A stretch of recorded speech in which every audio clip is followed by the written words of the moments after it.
Ready? Yes. Very good. Call the August 5th, 2025 Planning, Environment, and Development Committee meeting to order. Roll call. Everyone's here but Mr. Kearns. We move right on to a minutes approval. A motion for minutes approval. Carl, seconded by Joe. Any discussion regarding the minutes? No discussion. We'll go to vote. All those in favor say aye. Aye. Opposed? Okay. We're going to move to public comment. And right there. So Mary's there. Some of you know me. Mary McCann, rural Woodstock. I don't like having to come, but I'm reading from the outside what the public sees regarding these slaughterhouses, and I just had to say something. Sometimes when we're inside, we don't see the forest from the trees. So I'm going to address what I see as some incorrect information that the public and the county board is getting regarding these CUPs. The comment that this, by the ZBA chairman, that the slaughterhouse should be in industrial zoning, and that I defer, county board member said I defer to local governing body for guidance. Both of those mislead the public into thinking, I think, that they have a say in whether or not somebody can put a slaughterhouse on their property. It's allowed by your ordinance, so that it's not even a question. Meeting the standards of a particular use is the only criteria the ZBA and the board members can use making a decision on a CUP. Secondly, on the second slaughterhouse, the staff changes its interpretation of a standard in the middle of the hearing, and now a variance is required. Okay, that's like changing the goalpost at halftime. The ZBA now can reject the variance and negate the whole plan that the petitioner has probably spent a year or more planning based on the staff's interpretation of your standard. Secondly, staff changed the public notification to a greater population than the ordinance requires. That's changing the process. You can't change the process. The process says contiguous landowners are to be notified in writing, only those. It has to be published, though, in the newspaper or wherever. Thirdly, the frontage road variance is also on the requirement. I happened to notice that when I looked at the staff plat outline of the plan, and the question is, a variance on an easement is not part of the CUP. It's not part of the CUP parcel. The easement is not owned by the petitioner. It raises a question for me. So, kind of in summary, the P&D is the face of the county in unincorporated areas. And given that the county's legal legislative authority is zoning, it seems essential that decision makers, all decision makers, need to be on the same page regarding the zoning process and the zoning code. I also have a question for you. Fundamental to the zoning code is code enforcement. How can the head of P&D manage 5 departments and be expected to be an effective code enforcement officer? The enforcement officer has a lot of duties, and they need to be a semi-expert on the zoning code and need to have time to address the complaints, do inspections, file violations, and go to court. 3 minutes. It seems that that explains why there appears to be very little law code enforcement in the unincorporated areas. I noticed that you are going to discuss the comprehensive plan, so I made some comment. I'm providing you with a background that I got when I took a course on zoning. I have one question for that. How do you implement a plan or fix a plan when the most important part of the plan was never completed? And that's where they look at the zoning ordinance and make recommendations. That was never completed. So here are a couple copies of my comments. Well, I give these to you. Ta-da. Thank you for listening. Thank you. Thank you. Okay, we'll move right on. Any other public comment? I don't believe there was. Any other public comments? Members' comments? Jim? I wanted to bring up an issue that's been going on down in my district, and I'd like to talk about it a little bit, maybe for a future ordinance change. And what we got going on is down by our school district property, right next to it, someone who's been shooting down there. And I know I'm a big gun supporter and everything, but I mean, we shouldn't borrow problems, but I feel we need to do an ordinance change of property next to a school district. Of course, that would have to go through the state's attorney to make sure everything was, that we could do that or what we can do in that. Because right now, I don't believe the sheriff has much teeth on this. So I would think the state's attorney's office would have to come up and actually write this ordinance for us. It's an issue that's gonna blow up in our face, especially if someone gets hurt at some point here. So what I'd like to see is we ban within 1,000 property contiguous within 1,000 feet of a home or a school district property. Now, I mean a school district property, not so much even the building, but school district property, that we banned shooting on that. Not saying they can't protect themselves, but for target shooting and everything, I think we need to address that. Okay. That's an issue that's very important to some of our residents. Yeah, we can look into getting that on the agenda and talking to the state's attorney's office about it. Thank you. Anyone else? Okay, move on to new business. Mike. Mr. Van Bergen, would you please come up for your interview? And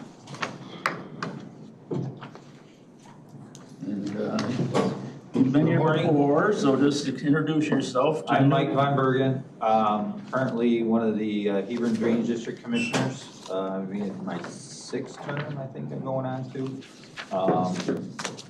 So been actively involved in that, live in the drainage district up there. Been there my whole 50 plus years. We say very active. Right now we've been able to go through and do a lot of maintenance this last year. So and we tax the money for those of you, I think most of you are aware that the money's on the tax rolls, assessed by the district itself, and then that comes on your tax bill, you pay it. The county holds the checkbook for that. So when we need to write out a bill to pay a vendor, the 3 commissioners sign that voucher, and then the county issues that check. So we don't handle any money for this, but we did a special assessment this last year for maintenance, and we're working finally on getting some big maintenance done on our big ditch. So it's like clearing some trees, getting some of the sandbars out of there, fixing some of the mains that come into the big ditch that service our 7,000 acres. So beaver dams, another thing, we ran into a stretch, a quarter mile of beaver dams now. So we're right in the process of getting those trapped out of there and getting the dams removed. So met with 3 different contractors this spring to go through this project, and all of them were like out of sight. So we're trying to we've done some of the work ourselves, again, not paid for it. So I know it's a non-paid job. I did get another non-paid job from this one. I now sit on the Illinois State District Association of Drainage Districts. So you have to be an active commissioner to be on that. So it's another non-paid job that we get to go down to Bloomington now and have meetings a couple times a year. We did have a local meeting. I got organized, was at the Farm Bureau back in January, December of this year. And I think Jim, you were there, and Tracy was there, and a few other people from the county too. So, but had about 50 people attending at the Farm Bureau. So very informational, and had some good speakers.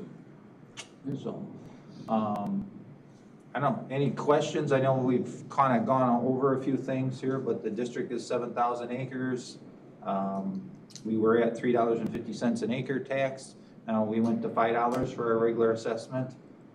You know, the $24,000 just was not going very far anymore. So now we're up to 35, and then we did another special assessment for $8 an acre just for 1 year, and that helps us with getting this big ditch project cleaned out. So, and that affects everybody in the district then for that. So Okay. been a busy year this year. So. Anybody got any questions for Mr. Booth? Go ahead, Paul.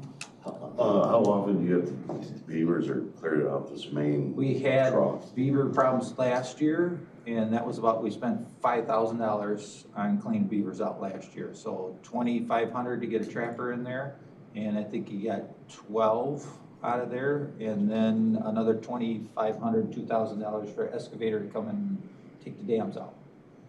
So it is an issue. The problem is one section of the ditch was not accessible by either walking or we like to drive it, and I take my tractor and my mower and mow it every year. Well, it hadn't been done in that section in a couple years. It's on Thayer Road. They replaced the county or the township replaced the bridge there, and their new regulations for putting in guardrails to protect you from driving off the edge, they extended them out another 20 feet. So that blocked our access for getting into the ditch. You know, we mentioned that. We even just went through this one on Vandekar Road with the same problem. They put in these new crash protectors, and they were going to do a short one. Well, that was going to cost the township another $50,000 for this if somebody hit it and then to fix it. And like, well, no, I'm not going to stick the township with this. We ended up putting in the regular guardrail. Didn't cost the $50,000, and we were able to work with the road commissioner and put a culvert and some grindings in so we could go around it and get in our main access to that ditch. But that's some kind of new safety regulation that really hindered us on that project there on the other end. So we were able to work with the landowner, go around into his field a little bit, make an access, and then go down. So now we can get in there, and we're still in that process of opening that up in there, but at least you can drive down there in a pickup truck now. But very overgrown, but we hadn't been able to access that for about 8 years in there. So just that a quarter-mile stretch. So this doesn't happen every year? No, It takes a while for them and we didn't have the money to do the big maintenance in there, and this year we did get that done. So we're getting in there and cleaning it out. So waiting for that contractor with his excavator with a mower on the end of the boom to go down and now mow the bank out and get that out. We don't want to rip the bank out and disturb the soil, we just want to shave it off, and then we'll be able to mow it and maintain it every year. We did have I hired a guy from El Paso, Illinois, come up with a drone this year and spray the willow trees in a section of the ditch too. So that technology is really growing. So now with it being opened up on the whole ditch for about 2 miles, we'll be able to use the drone now to go in faster, a lot less money, and then be able to take photos at the same time or video at the same time while we're doing it. So a little better access. Sounds good. Carl, go ahead. Kind of a side note, just for curious, back when, a few years ago, we got the storm, The big storm. team Yep. running, and there was a big push to get documentation. How is that coming? We're still getting, you know, still- the documents for where things were and whatnot, somebody's old garage, you know, here's a treasure chest. Yeah, we're still working through some of that stuff. Hired this Patrick from AgriWare, and he has a drone service too, and we were able to do infrared photography of the ditch this winter before the foliage was on. And then we could tell where a lot of where the beaver dams were, that really helped. And then also a lot of the sandbars or bridged areas or down trees. We had a lot of down trees from the storms earlier this spring, back in March, February. Right. You know, working through a lot of that stuff, but that technology then gets a little drive. Now we can upload that into the county software for the mapping, and then there's a record on there now too. We're not that far yet, but we have that information right now, but it's just getting somebody at the county here to get that done now, so. But that's nice to have that record. Working on That takes time, and it takes my time too, to come in and do all this stuff, so. Yeah, Jim, did you have something? Yeah, Mike, you mentioned the assessments of you raised it to $5 an acre. Yes. How do the assessments work in your drainage district on the residential areas, the residential houses that aren't? Not, we discussed that at the meetings, and that's a discussion at the state level too, is a lot of the districts do a flat fee of $50 or $100. Now, like Tom Doolittle, he's over in Lake County, I think they're at a flat of 50 in like homeowner associations, or like the subdivision that's out here in Greenwood one, they should just do well, in Lake County, they do a flat fee of $50 per house. Because $3.50 doesn't get you nothing, and Right. it's still $50 is not a lot. When we have some small parcels in the district that are 5 acres or 10 acres, and a main will run through their property. Well, a few years back, I know we spent $12,000 in a piece of property. They neglected it, let trees grow over top of the main, which are not recorded very good in the easement on their title. We had to go in and clean that up then, because that serviced hundreds of other acres. Then the district goes in and cleans that up, and then we can say, hey, you need to keep this clean now after we spent all this money in here, because it's not really fair to everybody else that we come in and spend $12,000 on your little property here, you know, all this, that's essentially almost half the money we're getting at that time. Your drainage district has been active forever. And so my question is to you is you know, we've seen, you know, the difficulties it's been in all these inactive drainage districts, dormant ones. What's your suggestions of reactivating some of these districts? I think we have like 43 documented districts in the county here, according to the state Bible, they'll call it, of all the drainage districts. I know Tyler Wilkie is working with a couple down in the southeastern part of the county, reactivating a couple right now. And the Food Creek is that one activated or partially? If you go on the interactive map, it'll kind of show like a red are non-active, and the yellow are in the works of getting reactivated, and then the two, Greenwood and Hebron, are green and they're active. So.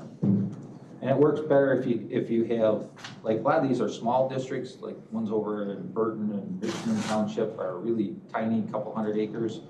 To combine them all into one bigger district, then it makes it a little bit easier. You know, we didn't have, like, when we talk about the assessments, when we went in front of the judge, because you just go, you know, you say, well, we need to raise this to, you know, the lawyer fills out all the paperwork. We had to go from $3.50 to $5.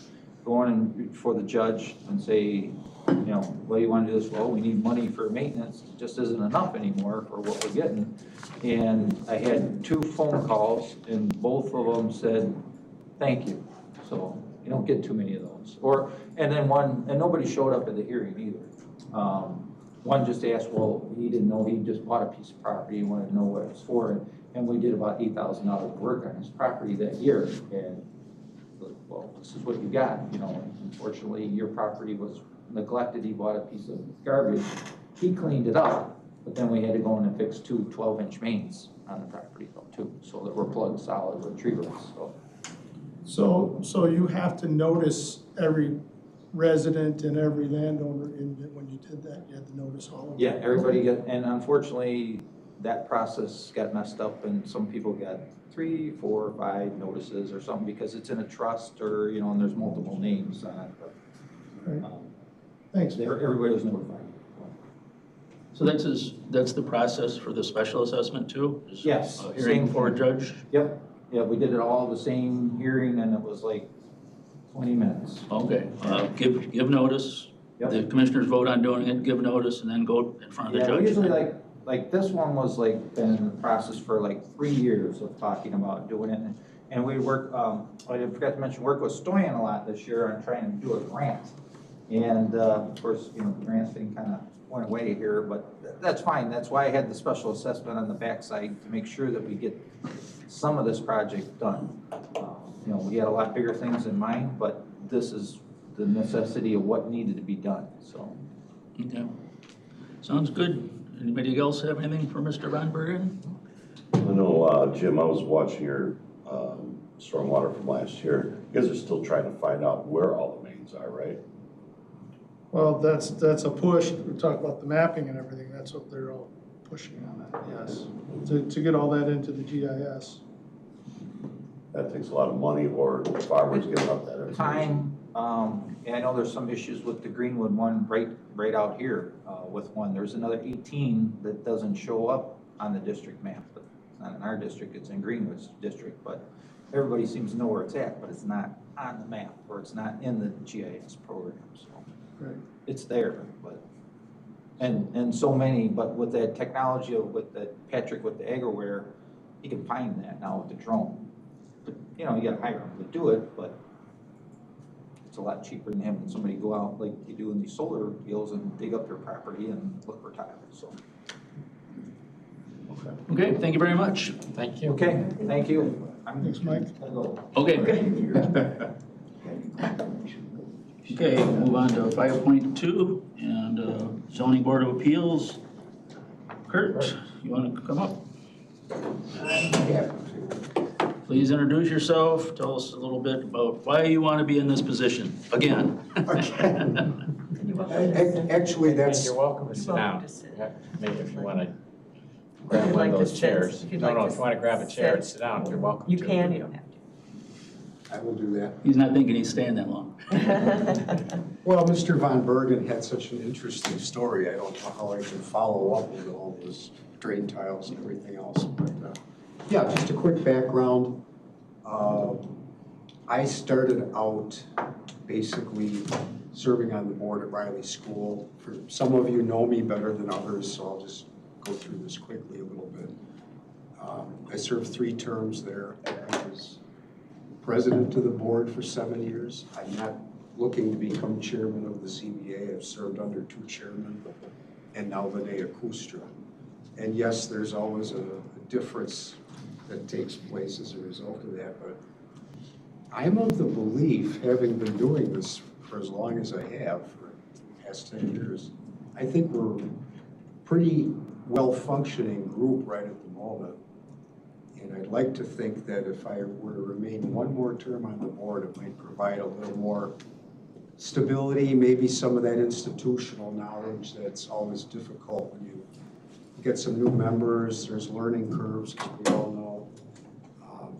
I've had a lot of training through the School Board Association on how to actually conduct, properly run, not get yourself into too much trouble doing public meetings, and I take that very seriously, and I think I've seen different chairmen be very deliberative on that issue, but sometimes it gets a little bit off track too, and we're all guilty of that. But my approach has always been, I've seen some controversies throughout the years, of course, as well, and I try not to bring any of my own biases, which we all have, regarding certain things, like you mentioned slaughterhouses this morning. That's a sensitive point, just like solar farms were when they originally started, one after another, a room full of people after room full of people, and then you develop kind of a feel for what's going on with that. But I've enjoyed doing it. I like the people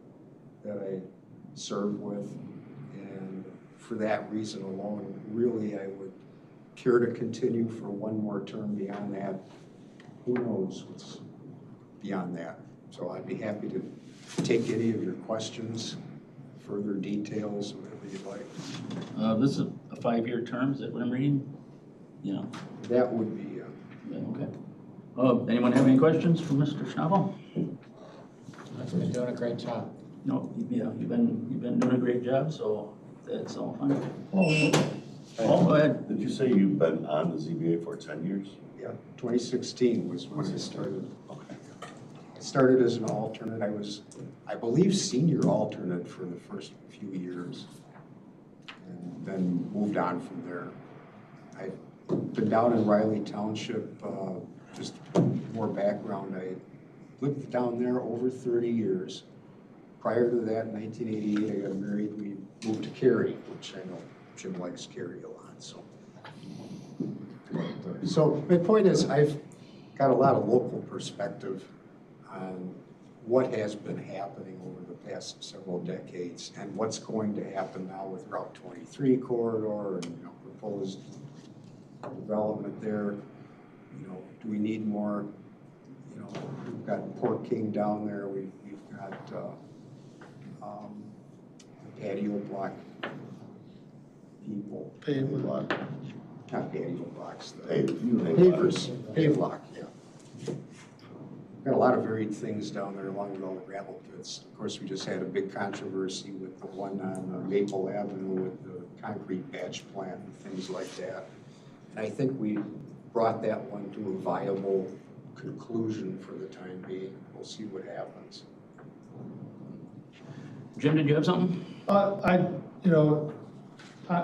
do appreciate the service that you've given the board, the review board. I thank you for that. Over the Glad to do it. last 10 years. And one of my questions was, why in the world did you want to do this again? But you answered that. So that was my one question, because I do appreciate the input that you put in those meetings. I've listened to them. I do appreciate your input. I try to be thoughtful without being too verbose. Right. And brevity is, to me, one key aspect of a good meeting. Okay, anyone else? Thank you very much for coming in. Thank you all. Have a good rest of the day, and Thank you. let's not get rid of some of the smoke that's out there. Well, thank you for applying Take for care. this Thanks a again. lot. Bye-bye.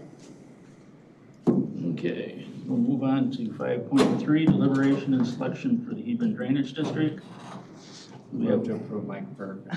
We have a motion by Joe to approve Mike Von Bergen and seconded by Carolyn. Any discussion regarding Mr. Von Bergen?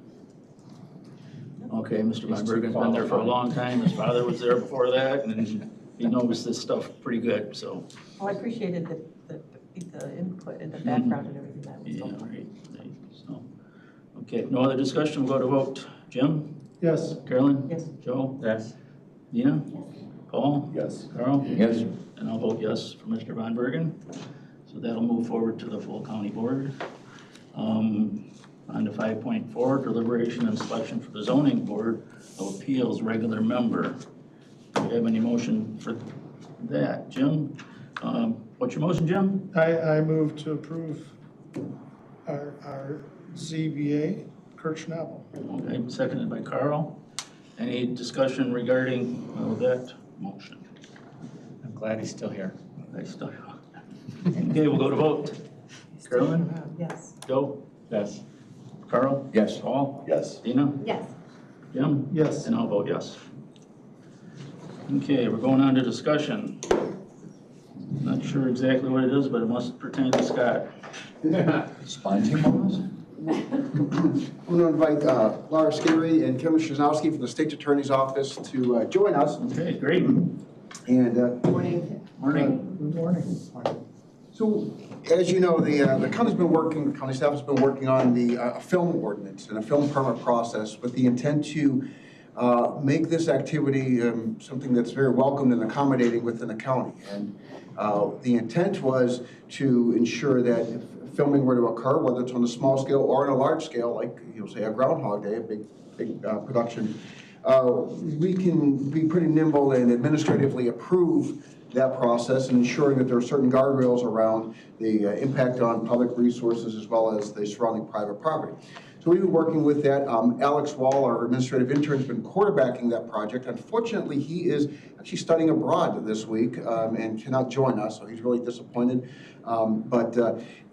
As we go through this process, we went through several steps. We developed it. We presented to the committee to ensure we were going in the right direction. With that concurrence, then we worked with production companies. We sent it out to several production companies to get their thoughts and feedback, and it was really well received by the industry, including some out in California, we're pleased to report. So then the next step in the process is let's go to our legal review, because you want to ensure that whatever we do is going to have good legal standing and legal substance with the county. So at that point in time, so then the state's attorney did their due diligence and reviewed it, but they're recommending not necessarily pulling it out of the UDO, but but looking at it and saying, you know what, maybe you should give consideration to that step. So we had to hit pause on our process. And in deference to their suggestions and recommendations, I want to make sure that the state's attorney was able to come in and kind of discuss with you their thought process and let the committee then determine and deliberate on how we want to proceed from this point. So that's where we're at with the state's attorney, and I can just turn it over to you if you don't mind, Kevin and Laura, just to kind of let the committee know your thoughts, and then we could have a discussion. And at the end of the discussion, my ask would be give staff direction on how you want to proceed from this point forward. So with that, that's where we sit. I'll turn it over to Kevin and Laura. So Kevin Schnable with the State's Attorney's Office. You should have received a copy of the memo that our office wrote that I authored. I don't want to go into the specifics of it because I'm prevented from discussing it. I don't want to waive attorney-client privilege. It's your choice if you want to discuss it and waive that privilege, but I certainly cannot do that. So you should have had the memo to consider and read ahead of the meeting today. That's it? Okay. I'll go then, unless you got something else.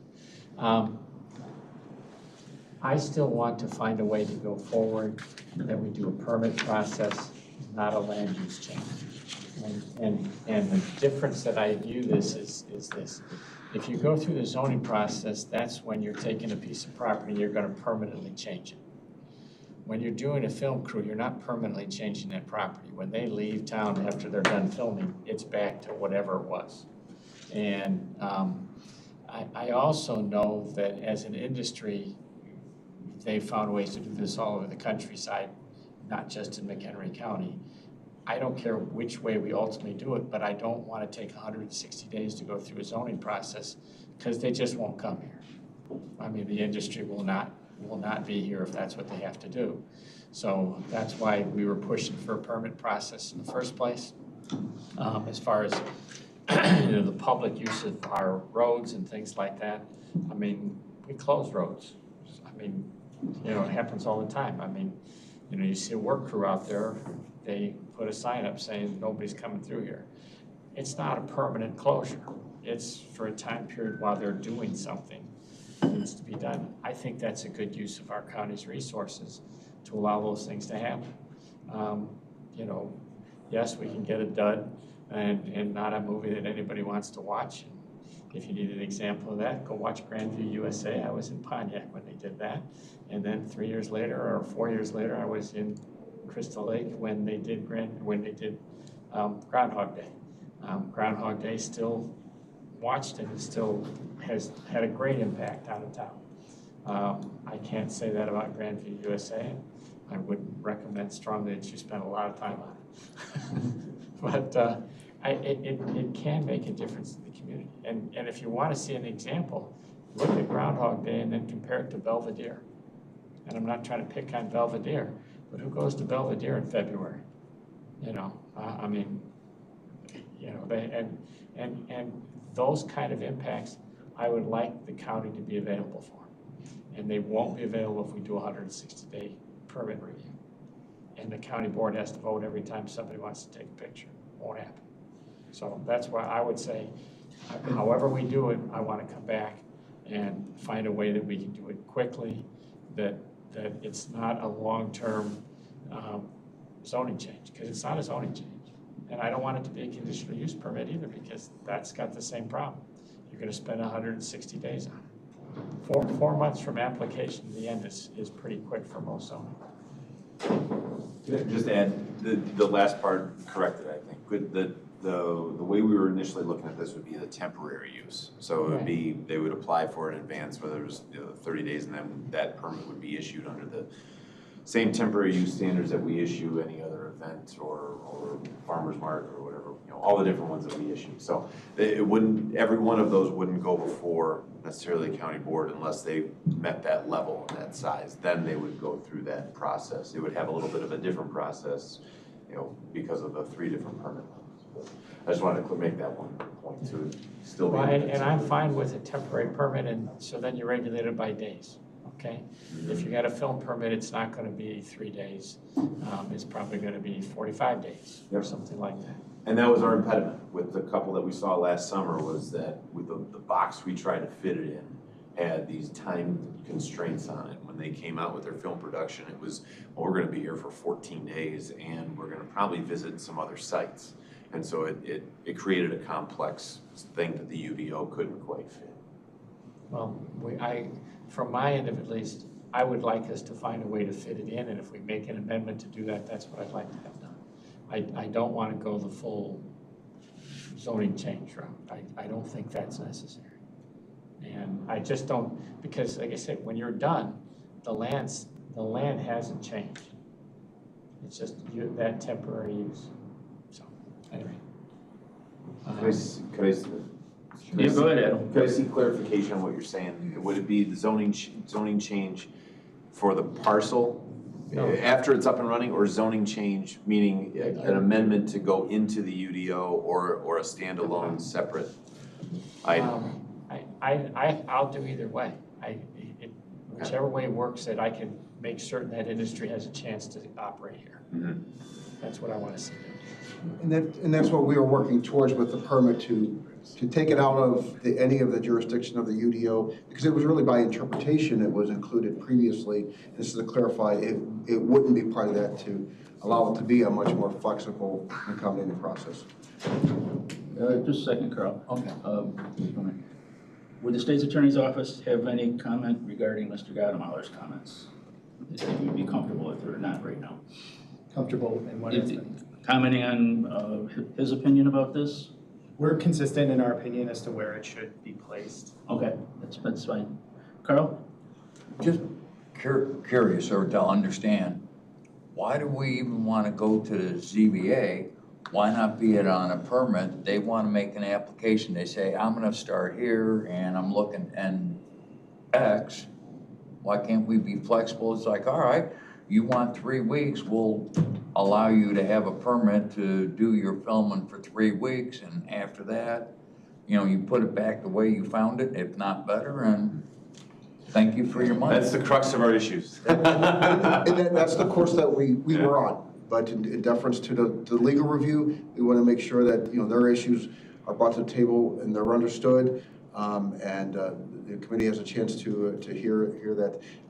We certainly want to make sure we're not going to step on any legal issues when we do this. But we were proceeding on that course to completely remove it from, even interpretation of the UDO, which is what we stepped in before when we came in with this issue back in the early spring. So with the removal of it, could you explain the potential due process issue with that? So I'll defer to our legal counsel. Are you comfortable with me explaining that? Because it's going to waive attorney-client privilege. Yeah. That's why I don't Are want to go we- into the specifics. Are we doing But- that? No, Okay, sorry, Dina. oh, that, okay. We don't want to lose that in this meeting for any reason. Okay. Okay. That was my only question. Maybe I can talk a little bit about the temporary permit process as we understand it from the state's attorney's office. So our understanding of the review of the ordinance is the temporary permit would not go through the ZBA process. It's just an administrative permit that's reviewed and issued, with the thought being that the film production permit would become part of the current temporary uses that are currently listed there, correct? That was yes. Correct, yes. Yes. So it would have been a little bit abnormal from our typical procedure, but it would have been very achievable because it would have still been funneled through administration. It just would have had a different life within, after the application to issuance. It would have had a little bit of a different life, as some do, than others. Yeah, and if I understand then, the change would take it away from county administration being the recipient and reviewer of the application to actually staying within P&D, and your zoning enforcement officer, in essence, would become the administrator of that process. So it would still stay within P&D and with the zoning administrator, as opposed to county administrator's office, which is where we were taking it. But with input from all the other departments who may have the stakeholders, the sheriff, whoever. Yeah, It might road be districts, better, fire, EMA would have some input. And we do that now with all kinds of things. I mean, you don't, if you have the horse races or whatever you're going to have, you still have to have bathroom facilities. You still have to have I mean, the health Correct. department gets involved. Joe, aside from the timeline, do you see it being a hindrance of timeliness? I remember. I don't, one of the requests was to go through the full ZBA process, and that's you're gonna spend 3 to 4 months minimum to do that. And they're gonna find a different farmhouse to film in 3 to 4 months. They're just not gonna, that just won't happen. I remember from the last experience, it was pretty. Well, we didn't, they asked for 14 days, and our current temporary use permit was limited to 7, and so now we hog-tied ourselves for 7 days, and it didn't, I think we can look at the industry and say, filming takes more than 7 days. Is that a use that we want to extend to that? And I think that we have the right to do that. That we can take something and say, we're gonna give them a longer period of time to perform, but it's still a temporary use. You're not going to be here forever. You're going to be here while you're filming. I mean, now, if you want to make a film studio and you want to build a building and do all that stuff, that's a whole different, now you've made a permanent change. From my recollection, it was a timeliness, right? So that. And overnights, we talked about Well, filming at night. yeah, they film at night, they film, Is that part of it? that was one of the elements, because most of our temporary uses were designed to be, like I say, the horse races or the, something that brought a whole bunch of people on one site, but you didn't want them there at 2 a.m. Filming's done a lot of times at night because they control the light qualities of the film. I mean, that's just what they do. I'm sure most of the actors didn't realize they're going to be working night shift all the time, but it is what happens. Carl, did you want to? I'm still a little confused. What's the difference if I had a fair or a rodeo or whatever? Mr. Gottmaler touched on it that, hey, this fair, they're during the days, film maybe at nights, but don't we have that, hey, by X time that you gotta stop your noise and whatnot on a fair? Why can't we, okay, film company, you're gonna do this to this, and if you're gonna do it at night, we kinda want you there, and you're writing it as you go. And so that's one of the considerations too, is your impact on surrounding properties, public resources surrounding properties. If they're filming at night, if they're causing a disturbance, and as I'm understanding and learning about the film industry as we walk through this, there is a lot of filming at night because they can control the lighting a lot better. So there's a lot of things that the industry needs that they do. And in order to accommodate that, we need to take that into consideration. So what the administrative process would do and the permit process would do was give that flexibility to understand what they're going to do, to have a mechanism that they would have outreach to the neighbors, and they would get sign off from neighbors, sign off from public entities that are impacted, to kind of go through a diligent review process and say, is this impact going to be adverse to the residents or short term, or can the residents come to some agreement with the film company and then allow that to happen. The challenge is whether it's 7 days or 14 days or 45 days, that's going to vary with whatever the production is. And if you put rigid timeframes in that, we may run into this issue, and they may not film and fit into the boxes if they are within the confines of the zoning regulations, because that's much more restrictive, it's much more rigid. Whereas this administrative process extracts it out from the interpretation of including it in the zoning and gives us, as the county board, that ability then to review everything as it comes. It's a case-by-case basis, everyone's going to be different, and to be accommodating, you need to have that flexibility to weigh each one and ensure that you are reviewing the impact on the resources on private property, but still trying to be accommodating to the industry, because there is in many cases a long-standing benefit. As we mentioned, groundhog days, we're still getting a lot of mileage out of groundhog days. How many years ago was that? Yeah, right.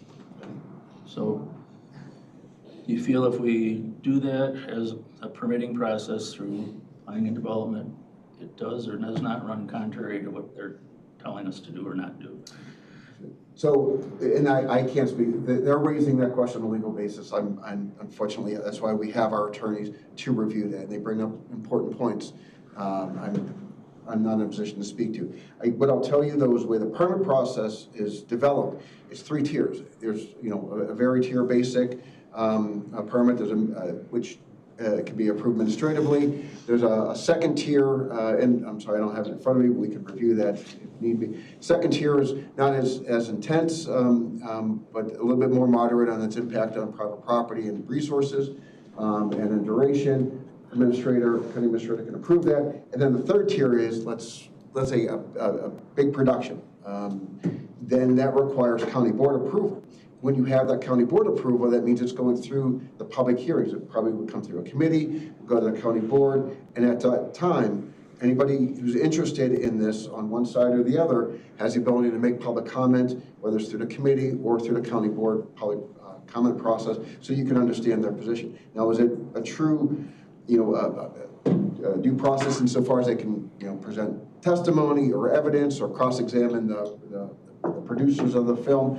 They wouldn't have that ability. They can just let you know as a county board their thoughts and feelings and some of their concerns, and then you can take that into consideration as you would approve that third tier big production, big picture production.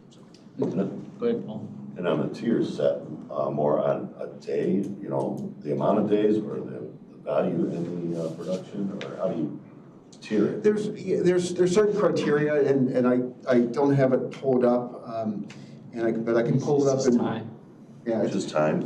That's one example. It's not Yeah. all the time, but that's time and an assessment of the impact on resources, public resources and private property.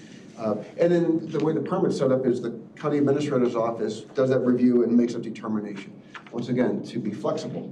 And if in the opinion of the county administrator says, you know what, this is a big picture production, it's gonna be too intensive, they can make a determination to take it to the county board.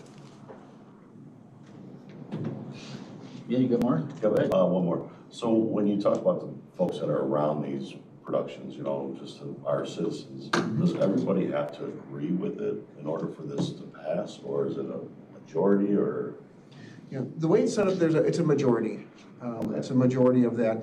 And it's not 100%, because if you have one property owner that, then they can kill it. But we have it set up as a majority. And you want to make sure that they're on board. Now, what typically happens is, production companies, do have contact with the private property owners for concerns. I can't say that's going to be universal, but that's what we had seen in the previous production that happened on Franklinville Road. Is they actually approached the property owners, let them know what they're doing, entered into an agreement. Before they approached us? What's that? They approached long before. Yeah. So that was, So you had to make sure that they had all their ducks in a row. Yeah. With regard to the neighbors. So they're kind of doing their due diligence prior to coming in? yeah. Okay. And then, so the permit requires that. And that's how we'll read, or potentially read? Yes, that's how it's set up right now. Majority. But your question of is it 100%? No, it's not 100%. Okay. Okay, anyone else have something for these guys? And then we're looking for some direction for staff. I agree with Mr. Adamauer. Go ahead, Carolyn. I guess, you're hearing some of the concerns, hearing some of the challenges that people are thinking about this. Is it possible to get your response to some of those? Not necessarily here, but think about what it is that we're trying to do. Because I'm feeling a little confined in this process. And so I'm not sure if there's ways to clarify more about what some of the concerns are and how they do or do not match up with what you're proposing or what your position is. Not necessarily now, I'm just saying, in writing, come back to us with some, we've heard a lot of the concerns that people have, and because when you read something in one context, and then you apply that by answering the questions, I think that might open up some clarity. So I can tell you, from listening and not responding specifically, there's a little bit of a disconnect in I the think so questions too. I'm hearing I really do, and we versus gotta what get our that out. recommendation is. Yeah, I think that's the So problem I can, here. yes. You can absolutely, clarify. I can Yes. clarify so that, Okay, I think so too. Thank you. I would request, find a way to make it work. But I just think that we have to clear that up first before we go any further. I think there's gonna be a disconnect when it's all over with if we wanna make it And- work. and- But we wanna make it work, Right, so, so yeah, with all due respect, there's gonna be a disconnect somewhere. We want this to work. But I think it's more about a disconnect right now of understanding. But you're right, when we get to the end, there's gonna be, And we have to make a decision as a we'll have to board. make decisions, but I think right now there's, I wonder if the law is the law, and so like your recommendation is the law, and then we have to figure it out based on the law, but, That's a little bit of it, yeah. so it is what it is within the law, right?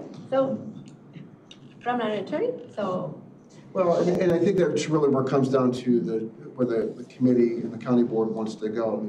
Zoning in many respects is your prerogative, and you regulate land use, and you regulate what can occur and what can't occur.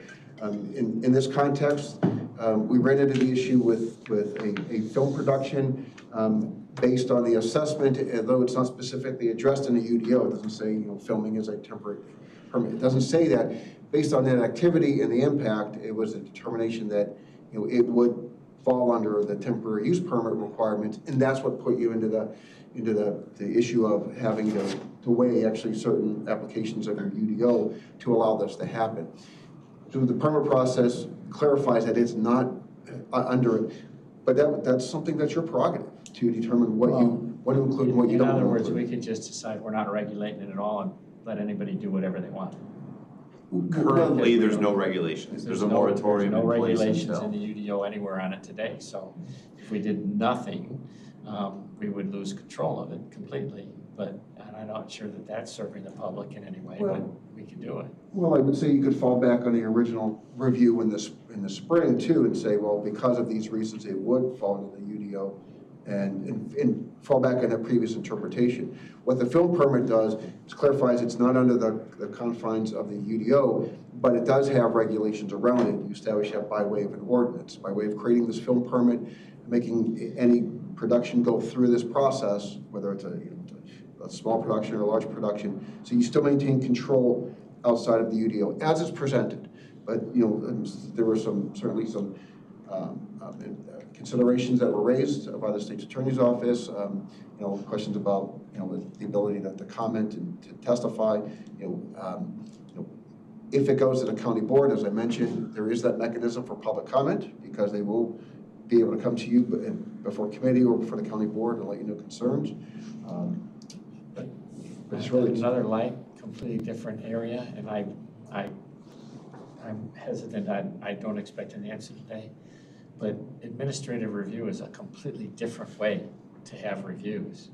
And I know we haven't looked at that as a board, and we certainly, I don't know if you guys looked at it internally, but there is another mechanism, and that's what those permits go through. They usually go through administrative review, not through the zoning board and civil court that way. But anyway, it's a whole nother, that may be a whole nother can of worms to open up. Go ahead, Carl. thank you. It kind of looked, for me, sitting here, like we're trying to invent the wheel, but we praise Woodstock for having Groundhog Day and making that film. How'd they do it without They actually passed an having ordinance. a wheel to be made? They actually passed an ordinance at the time. Brian Sager's not here at this meeting, but ask him sometime. It was, I mean, understand they're sitting there and they're being told, we're gonna cut down most of your trees in your city park and we're gonna plant new ones. And, and I can tell you in Pontiac, they asked to repaint the courthouse because it was too bright yellow.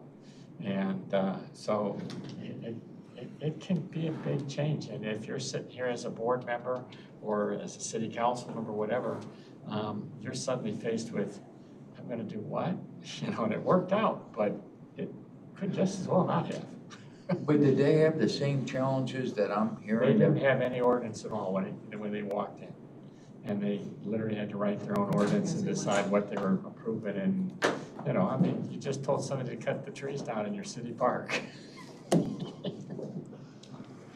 and build the knob hill, whatever. And they on the flip side, planes, trains, and automobiles, the Union Train Museum got a depot. That's how it got built. So you don't know. I mean, we don't know what the movie's gonna be or what somebody's gonna propose to build, but I'd like it to be possible for us to do that. Getting any direction, guys? Actually, I'd like to make sure we're clear on some of the questions are done. No, I think that has to be handled through them understanding what we've asked, and they're gonna come back with some clarification, and I think I'm not comfortable doing anything until I hear back. That's my position. Okay, well, that's, sounds reasonable, thank you. Anyone else? I mean, we're not in a time frame here or whatever, so if that's gonna provide some clarifications for some of us, that's what we should do then. I wish I could tell you there was a big picture production breathing down our neck right now, but unfortunately not. Okay. Well, why don't we take a step back then and do that, and we'll see where it goes. Understood. I don't think they're gonna, my gut feeling is I don't think they're gonna change their opinion. Right. But let's see if we can get some clarification to some of the things we talked about and go from there. Okay? Sounds good. We'll come back. Thank you so much. Thank you. Thanks. Uh-huh.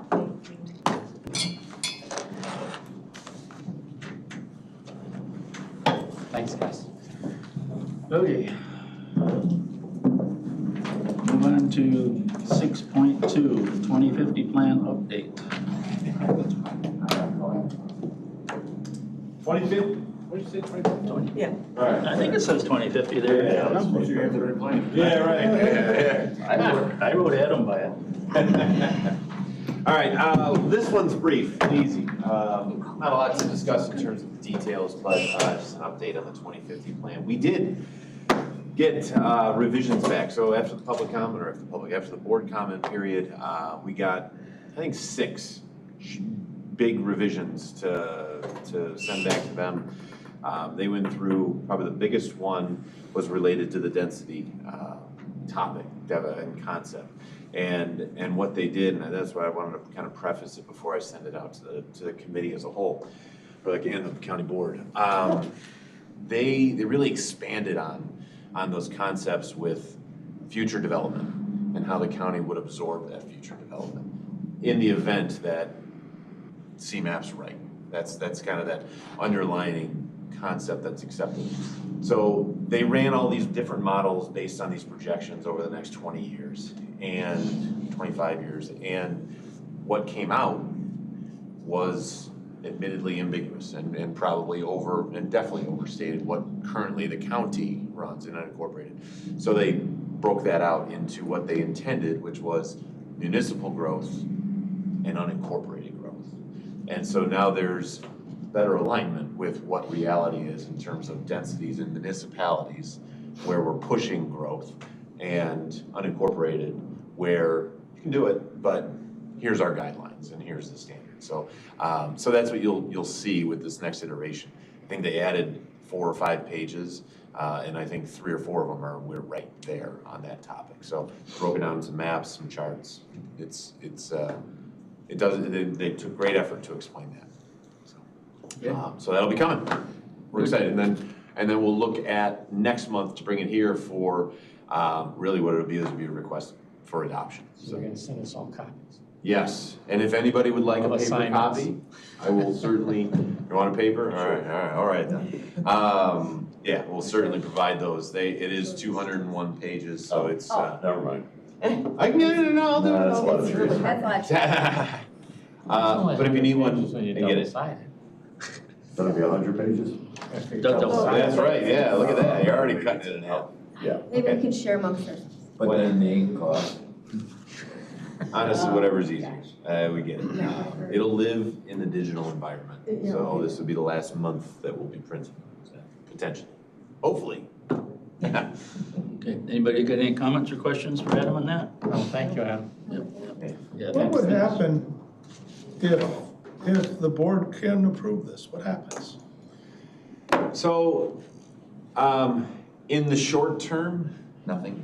I mean, nothing. But long term, or after we exceed our current plan, then that, I mean, really, you have to have a land use plan in order to substantiate and have a zoning ordinance, in order to regulate zoning.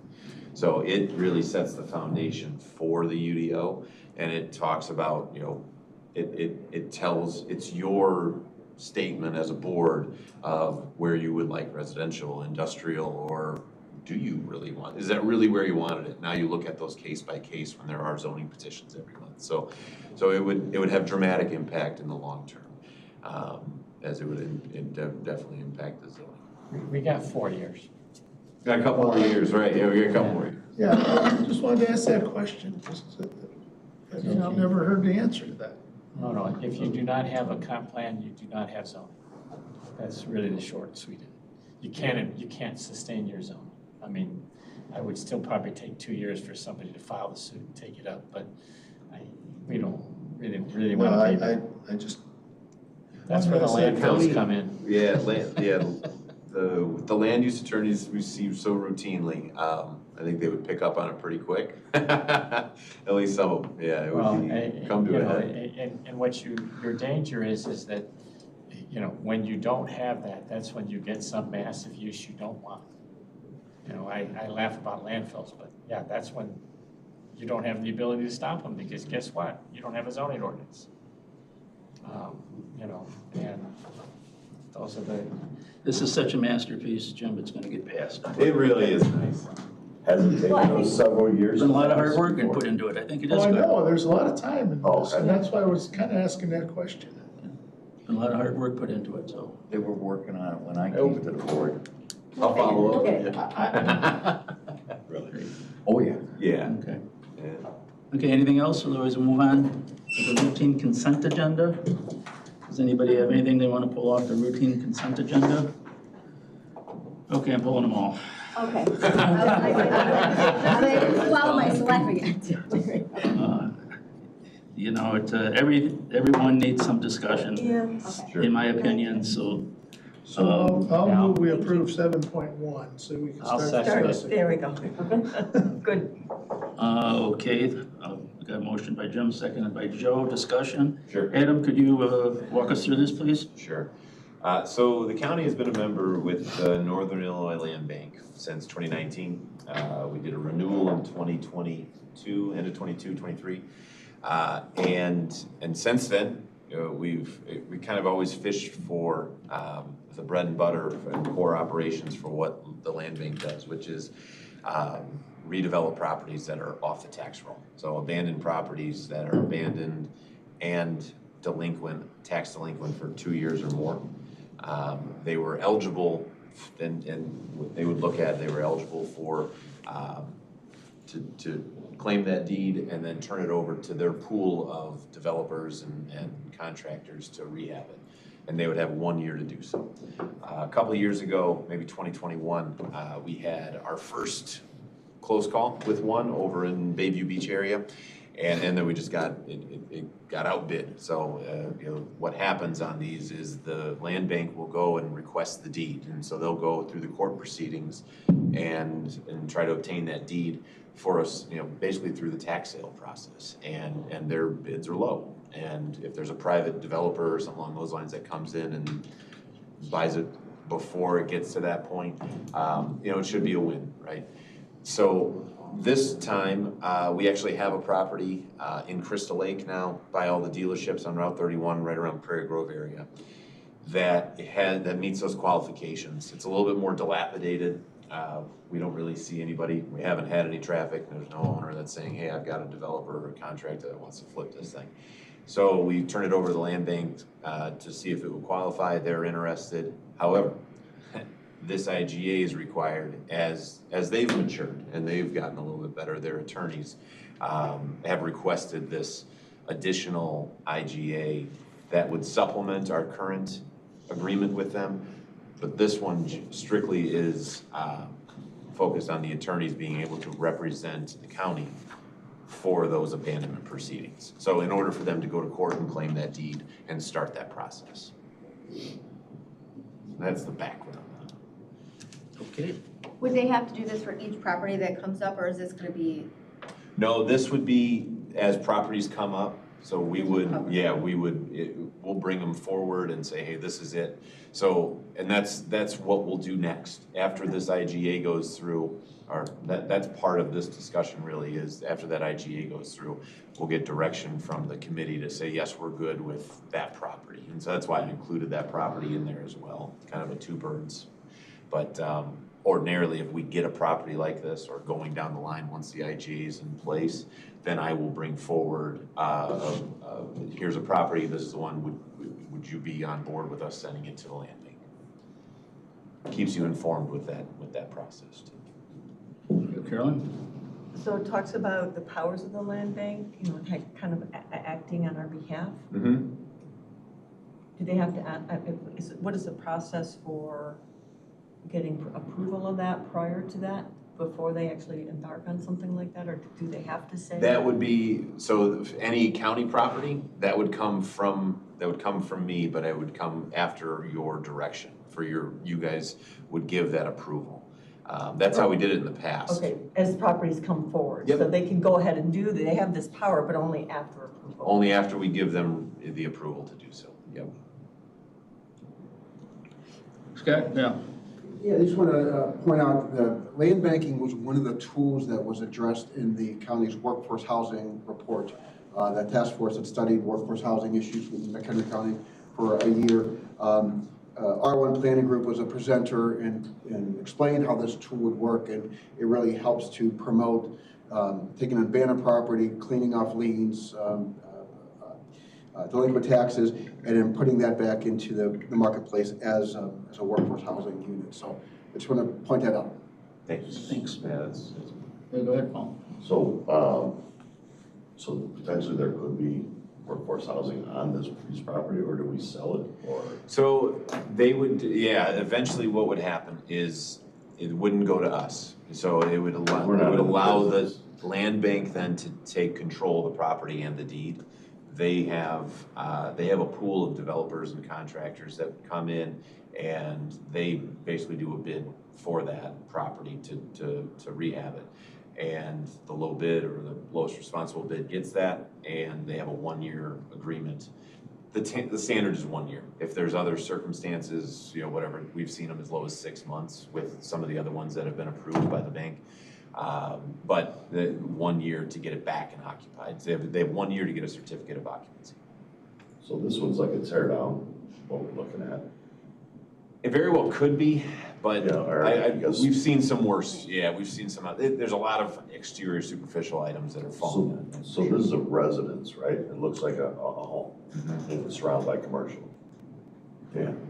So wouldn't it make sense to change the zoning to commercial?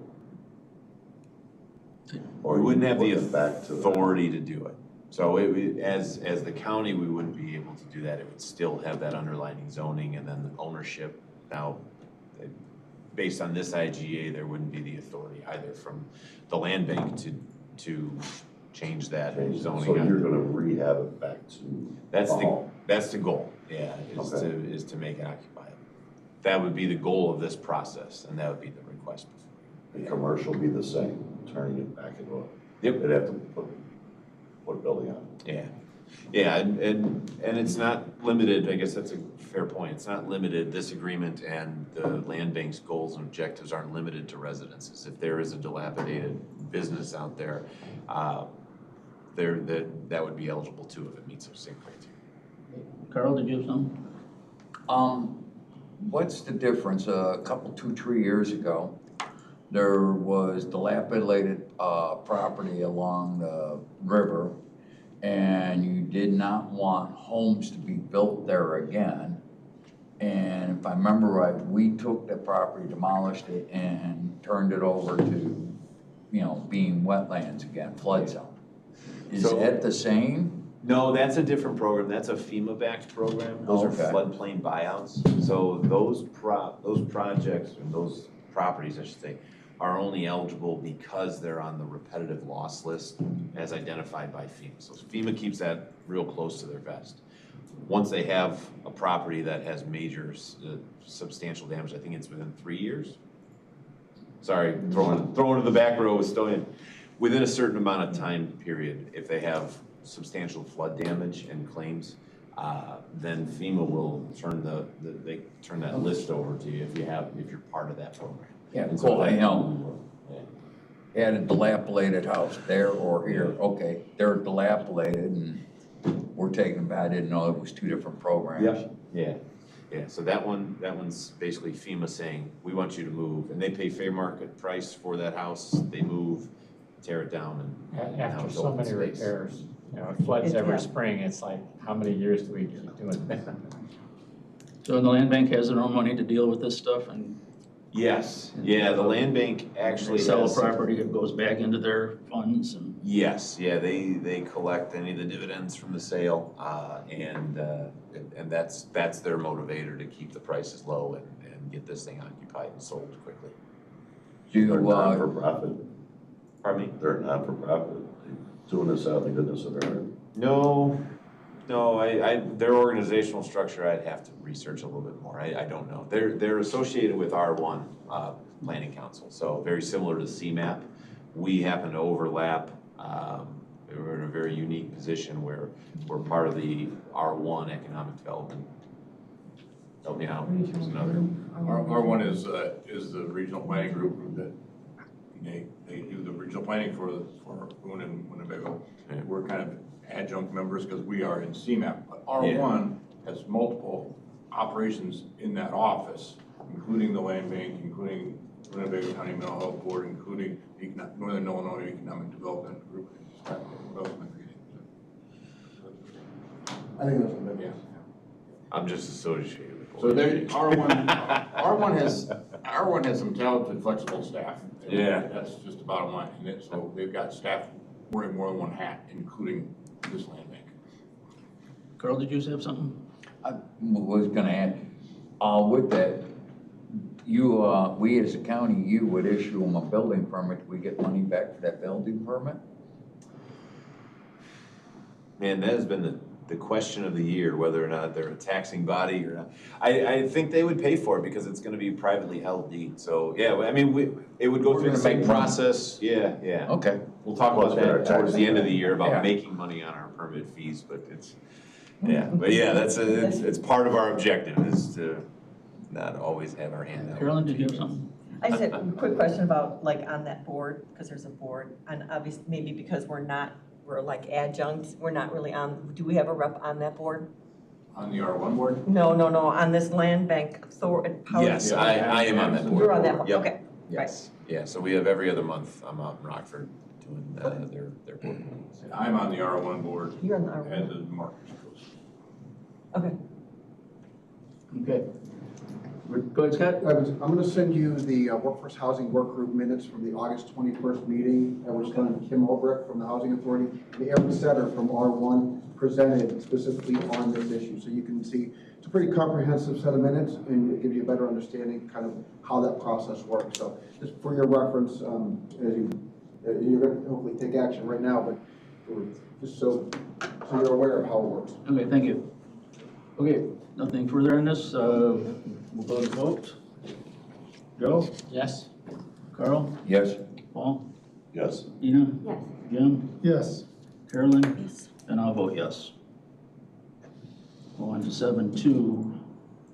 Make the motion for purposes of discussion. I'll second it. Okay, motion by Mr. Gottemo, seconded by Carl. You want to bring us up to speed a little bit, Adam, on Sure. this and why they're making this request? Sure, so this property owner actually brought a petition forward for rezoning and was approved. Maybe it wasn't last month, it could have been the month prior. They purchased the property about 2 years ago and it had a B1 zoning. So in order to refinance, they needed to have the underlying zoning be R1 so that it would be buildable in the event of being a fire or something along those lines. So they did so.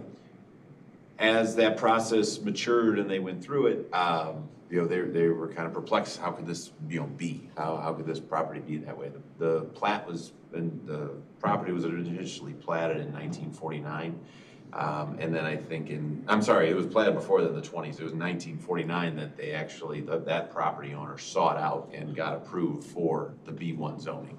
And it just remained ever since. So for whatever purposes and reasons they did that, there was a petition on it. What the property owner is seeking is a waiver of 50% of the fee for that map amendment, because it wasn't their doing. So that's, Okay, so I'll go with this, and the reason we have fees is to help cover the expenses of our departments, and zoning's a big part of it. I suspect that typically, and I was in real estate for a long time, that if somebody buys a house, a property like this, and it is in zone B1, they're typically getting it at a different price than if it was already zoned properly. So while they didn't create the problem, neither did we. I mean, if we created the problem, then I'd certainly say, yeah, I agree with this. But it's just a process that they have to go through for their refinancing. And I don't feel that there's an obligation on our part to waive this fee. So anybody else wants to weigh in? Go ahead, Dina. So they're not changing their zoning. The zoning is what the zoning is. they already did the petition. So in good faith, they said, listen, we need to do this for our refinancing. However, we would like a refund. So if there was no refinancing, there would be no fee. Well, they'd still have left it zoned. They But probably the wouldn't zoning have would any- stay the same. Yeah, the zoning would have stayed the same. That would be the fee for that zoning. They could have left it the same if they didn't refinance. But because when you're B1 and you refinance, you can't get insurance on a house that's zoned in a B1 district. If it burns down, you can't replace it. So they had to get rezoned so they get insurance, to get the refinancing. And it's a process that you have to go through.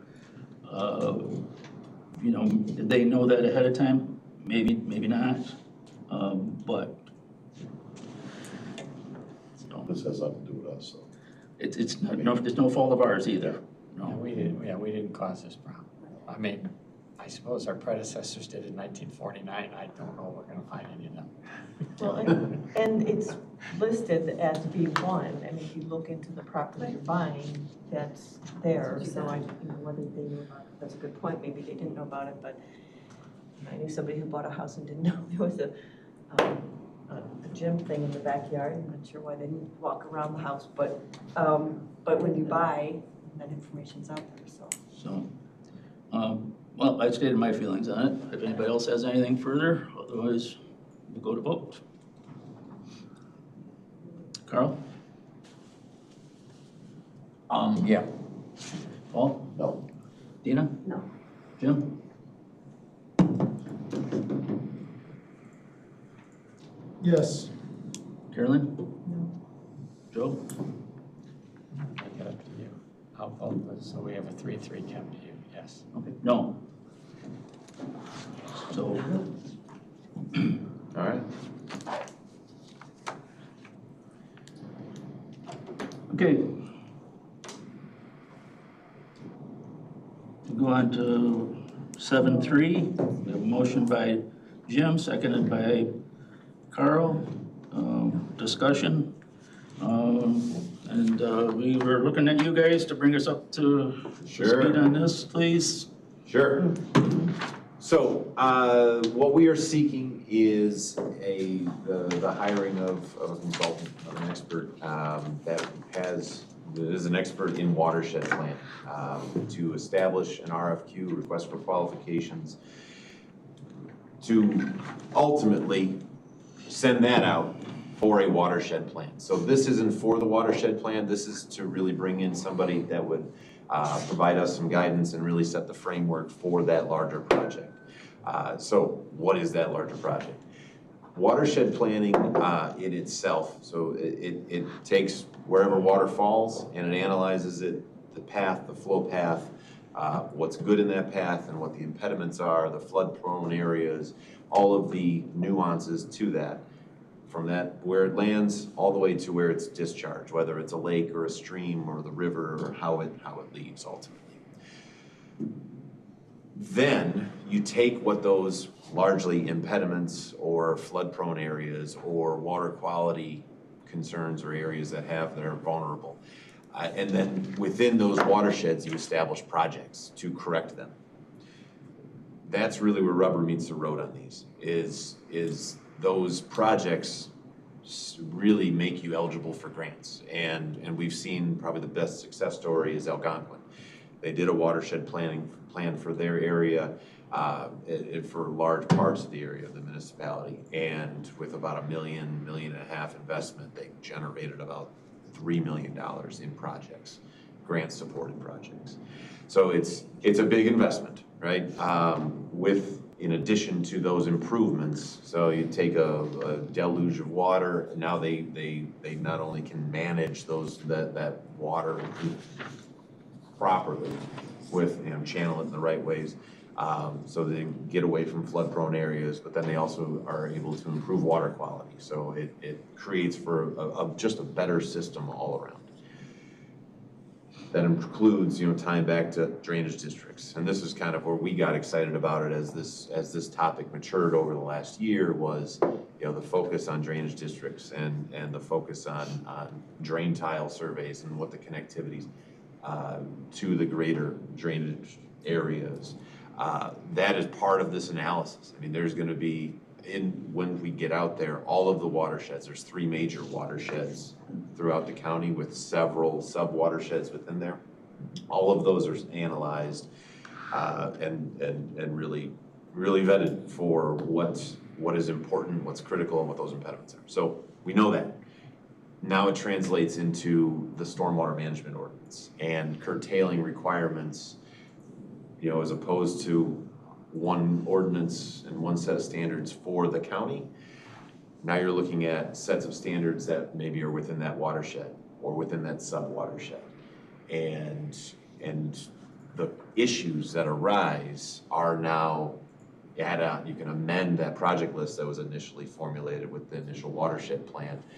And as new issues arise or others, as we become more familiar with these, now those become eligible. So it becomes this living, self-sustaining, with some investment upfront system for us to make some corrections and address some things with the SMO and the county itself. So, yeah, go ahead, Paul. So 29,000, is this like a do not exceed number, or is this a It is. contractor? Yes. Is it per hour? So How does that work? there's an estimation of hours, and I think what they put in there was like 4 to 6 hours per week. This is initially when we were discussing, so the engineer that was the lead for that project in Algonquin, where you find success, go to the successful people that are on that project. So we've been talking with that person. They're an engineer out of Baxter and Woodman, and what they've estimated is just that, about 4 to 6 hours per week, and kind of looking at it through the end of the year. That was about 2 months ago. So that's what really drew this to say, hey, listen, we don't have the money and the money to just spend on it. So we need to come here. And then the other part of that is once we come here and we get the approval, assuming, let's hope, now that contract can go into the next fiscal year. So it's not like we have to rush and get this done under this fiscal budget. So this is not a one-time? This would be a one-time, this 29,000 represents a one-time exercise. For about 6 months? Give or So it take. might be 60,000. But you will see it again So when we get to It'll be future a projects. reoccurring cost. No, so this would be a one-time exercise for this engineer to assemble what it would take to issue an RFQ, set up the parameters so that we can issue that to different engineers. They would also establish some grant materials so that we could submit grants for the planning action for that. So they're getting a project shovel ready so that we can issue it for bid. That's really the goal. But this is a big money project overall, and we'd be hoping that grants would cover the tail end of it, the big money part of it. Correct, correct, and it's, you know, the key word I haven't introduced yet is phased. We know that this project could range from $2.5 million to $5 million.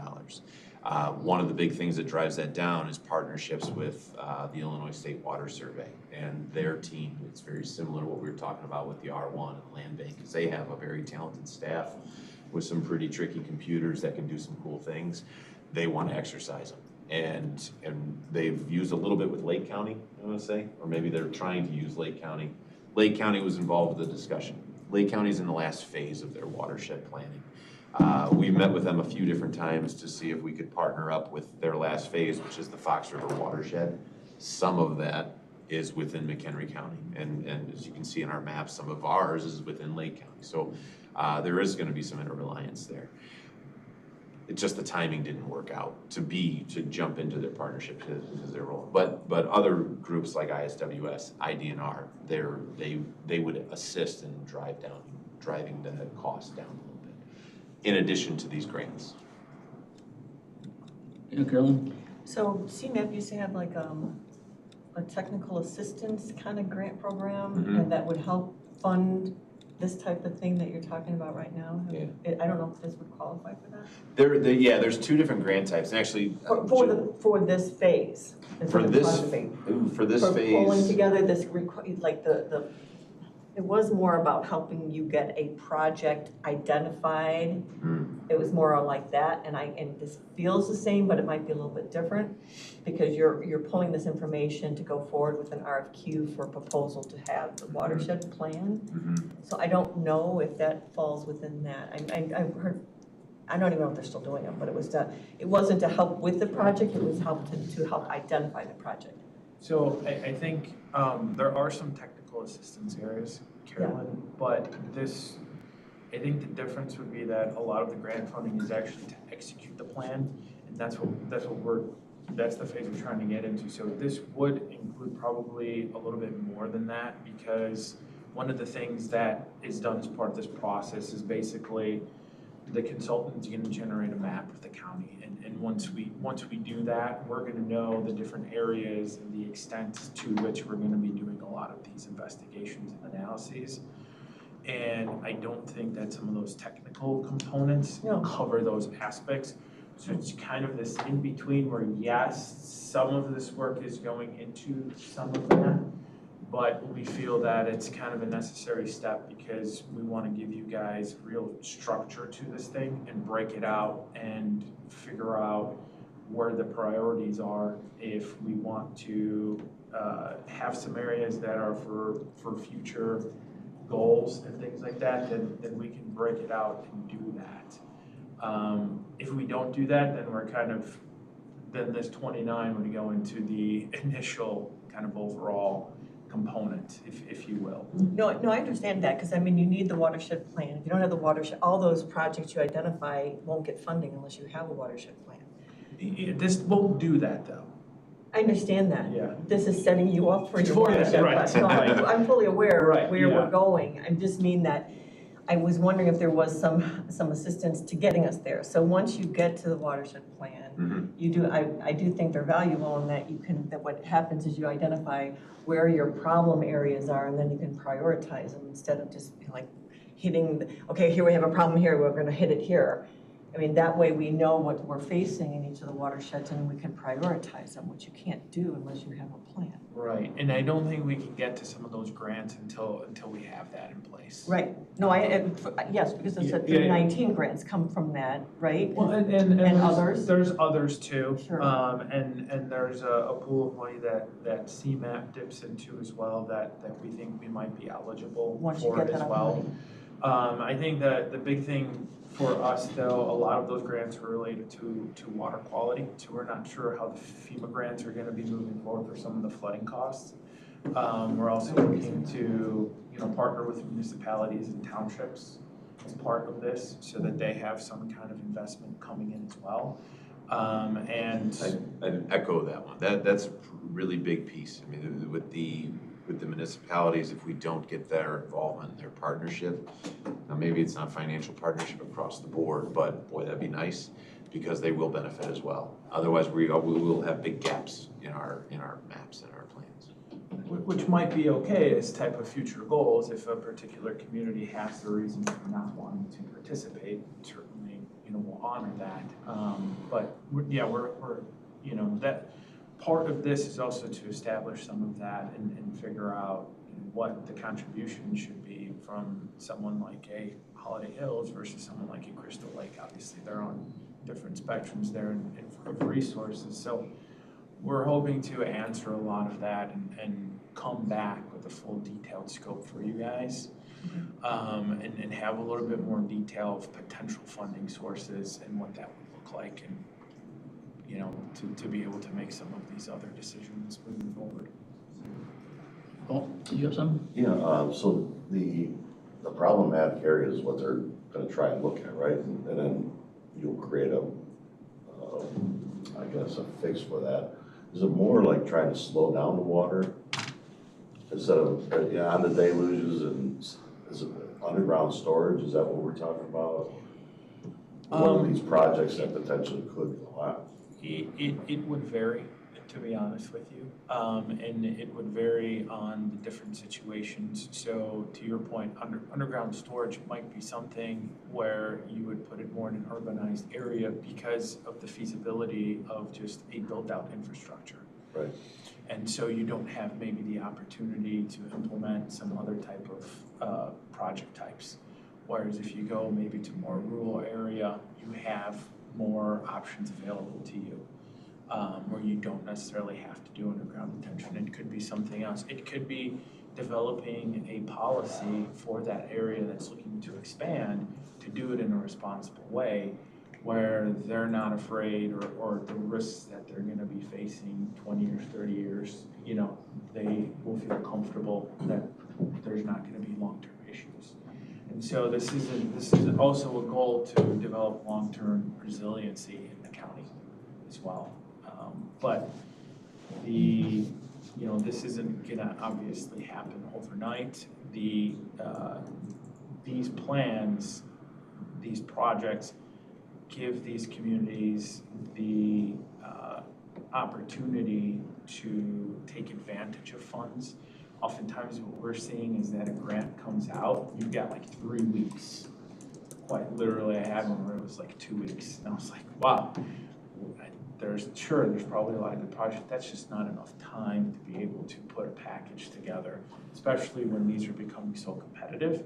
So the idea is that the list of projects will be able to do that. So as funding comes available, I've been on the tail end of discussions where funding is getting recycled, where they're like, hey, did anybody have anything good available that we can put this money to?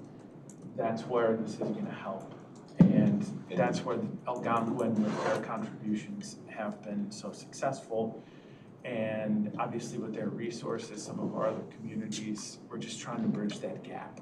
And that's one of the biggest things that we've seen as part of these discussions is, hey, this sounds great, but I don't have the resources to go in and do these studies and implement these plans. And so as a collective effort, we're hoping that that'll help drive down some of those costs and have everybody kind of pay their share, if you will, as long as they're willing to participate. And the county has a successful model for that with the hazard mitigation grant. So the county, the EMA produces that that plan, and then townships, municipalities within the county then can utilize that, to leverage funding. I just know it's really expensive for commercial buildings, things like that. As you start implementing this stuff, the cost of building goes way up with these underground detention. And may deter people from coming here too. And that's part of this, is try to give them alternatives and options. And something that didn't come out of this is the county has a comprehensive stormwater management plan that's dated from 1996. So that's kind of where this all started, was maybe we should look to update that at some point. And we thought that looking at other comprehensive plans, sure, they talk about these issues and generalities in terms of flooding and all these different things, but we obviously have a lot of diversification throughout the county. So we didn't think that there would be a lot of value added to just update and speak about these things in generalities. So this watershed plan is actually going to be the key element of this comprehensive, updating this older comprehensive plan. It's going to be kind of the nuts and bolts of it. So that's where everything is going to hopefully drive long-term success. And there could be things that we want to make ordinance changes to, or come up with new ordinances to go along with this that we think might be good. That could be friendly also to people that do want to build homes here, do want to build. Yeah, absolutely. Because I know it's been a problem for the past decade. Trying to build a house and it's on OSHA standards. You're taking up that much more real estate. And these commercial buildings down Marengo, I mean, we're talking, that's gonna be the engine. And stormwater obviously doesn't have political boundaries, so I know there was a little bit of discussion in drainage districts, and I think this is where the plans can help in that endeavor.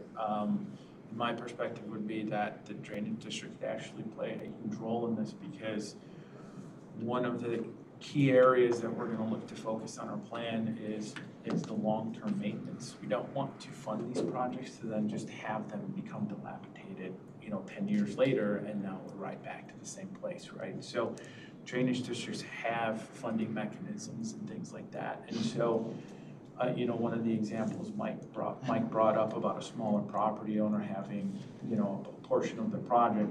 If we're relying on those smaller owners for that long-term maintenance, well, there's an example already where unfortunately that wasn't already being done. And so having partners like drainage districts, I think, would be critical, or establishing those, or having an opportunity to expand those through this process even, is kind of what.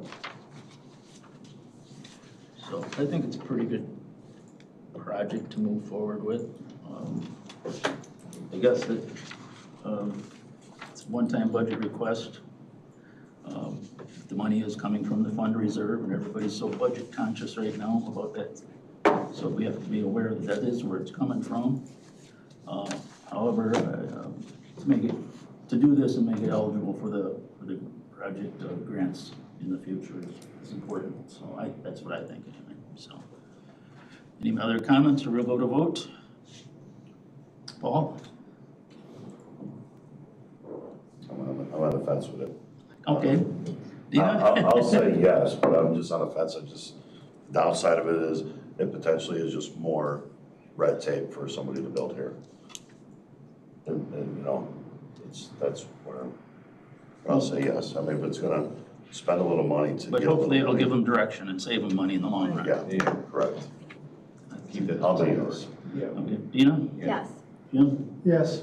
Carolyn? Yes. Joe? Yes. Carl? Yep. And I'll vote yes. So we'll move forward for no old business, ZBA stuff. We'll keep that as a priority as we I have go a forward. Don't go anywhere. I won't go anywhere. ZBA stuff? So Do you have something, Dina? I'm sorry. I didn't. the ZBA for 9.1A, Huh? can you explain the denial for D-Land Construction LLC? Sure. So, I was gonna highlight that anyway, as the one that came through as recommended for denial. It is a switch from, there's 3 parcels, that's why there's A1 and Yeah. B3. So there's 3 parcels there with those 2 zonings, districts assigned to 2 out of the 3, and then A1 being the last one. And they are seeking a rezoning to an I1. So what's notable about this, and why I was gonna highlight it, is focus on the application, the transcripts, everything. That'll give you a little bit more detail. At this meeting, we won't necessarily get into deliberations or details or particulars, because there's concerns with the public hearing, but that is, you'll see plenty of language about that zoning change. Okay. And it's, yes, and what the concerns are. Understood. Okay. That's the controversial one, I guess.